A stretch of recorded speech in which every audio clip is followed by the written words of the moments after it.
Masterjet, yung MPL loan ko 6 years lang ang term kasi 6 years pa ako sa serbisyo.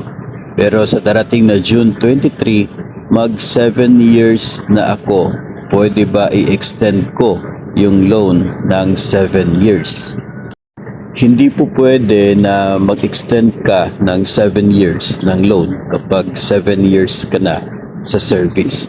Kasi hindi po ganun yung basis ng loan term pagdating sa multipurpose loan ng GSIS. Meron po kasing bracket yan ng pwede mong applyan na loan term. Base po ito sa premium paid premiums po ninyo. So period with paid premiums. Ang basis po dyan sa sa loan term na pwede mong applyan ay 6 years lamang yung maximum kapag below 10 years ang iyong period with paid premiums or PPP.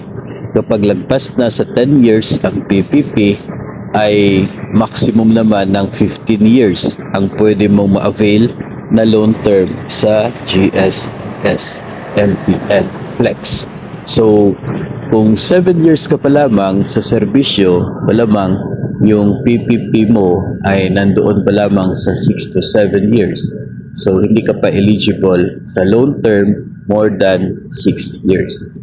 So, yun po yung bracket na basihan ng loan term pagdating po sa MPL Flex. So, hitayin mo pa lang na aabot ka ng 10 years sa paid premiums bago ka maging eligible sa loan term na above sa 6 years.